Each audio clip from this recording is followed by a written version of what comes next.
Welcome to Audiobook 365 Story. It is impossible to say when Charles Darrell and Sonia French first decided to murder Sonia's husband, Robert. Robert was nearly twice as old as Sonia, and he married her 10 years before Charles Darrell came into her life. For 8 of those years, Sonia was bored with her husband, although he did not seem to realize this. He was more interested in his books and the silver which he bought. Sonia and Charles were lovers for 6 months before things became difficult.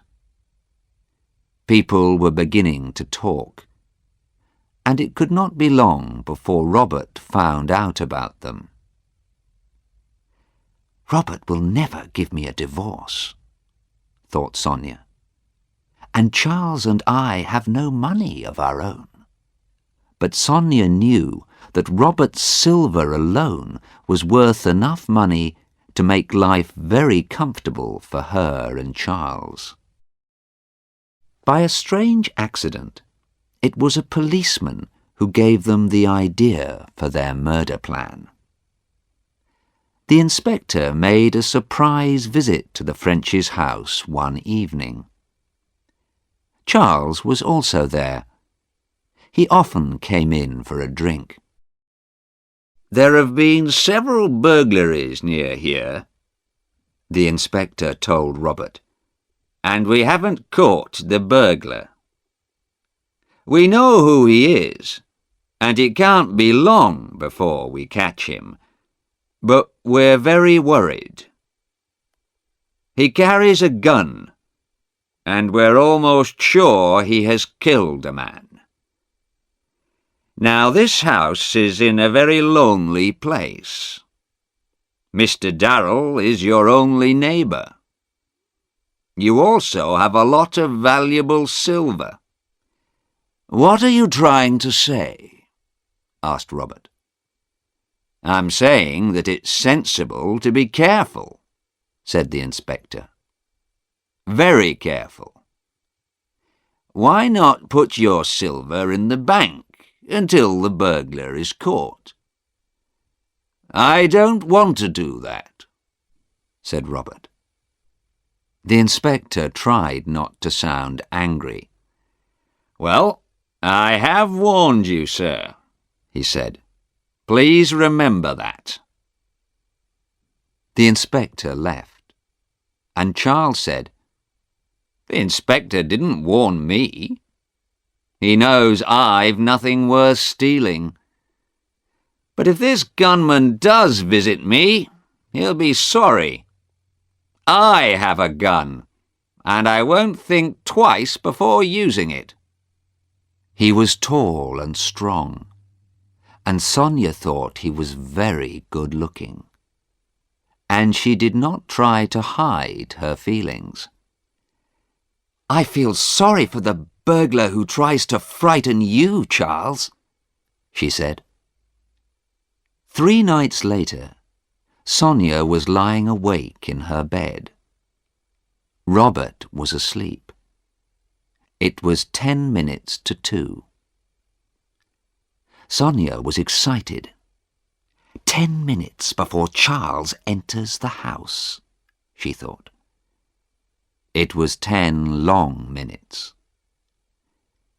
And then she heard a noise. Glass breaking, followed by the sound of a window as it was pushed up. Robert did not wake up. Sonia waited until she heard the sound of Charles climbing through the open window. Then she reached across to Robert's bed. "Robert!" She was shaking him. "Wake up! There's somebody downstairs." Robert woke slowly. "What? Someone downstairs? No, I'm sure you're—" He sat up in bed, awake now. "There is someone," I'll have to go down, I suppose. He put on his old grey dressing gown and went out of the room. Sonia waited in the dark.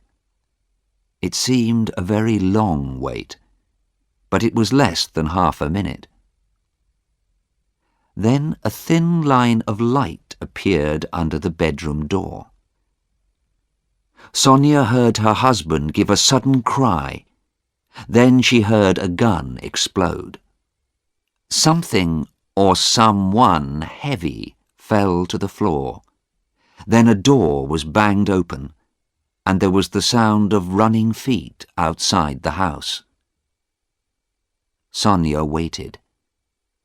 "Charles must have time to escape before I call the police," she thought.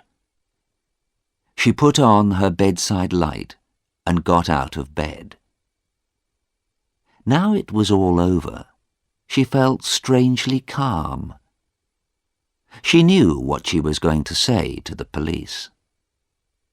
How soon could she marry Charles? 6 months from now?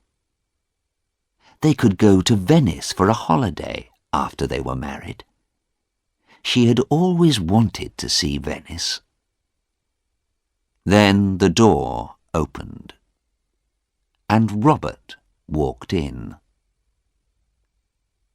For a long moment, Sonia could only look at him, her stomach sick with fear.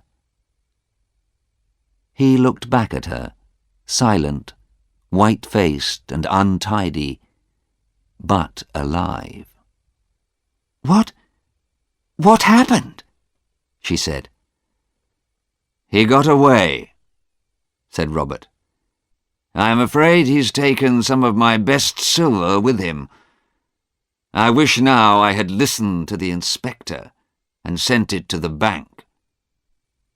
"But I heard a gun," said Sonia. "I thought You're not hurt, Robert?"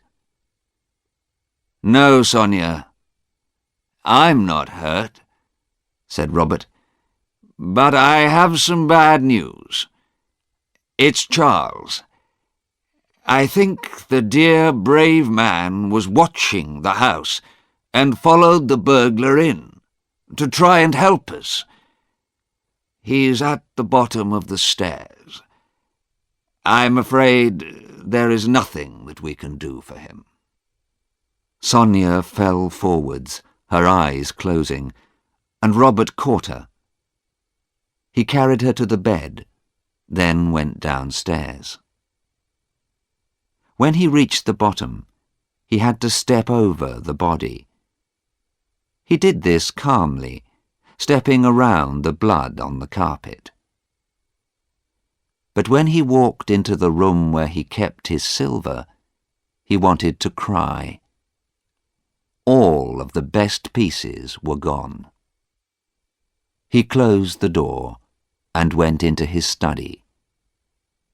But before he telephoned the police, he was careful to clean the small gun that was in his dressing-gown pocket.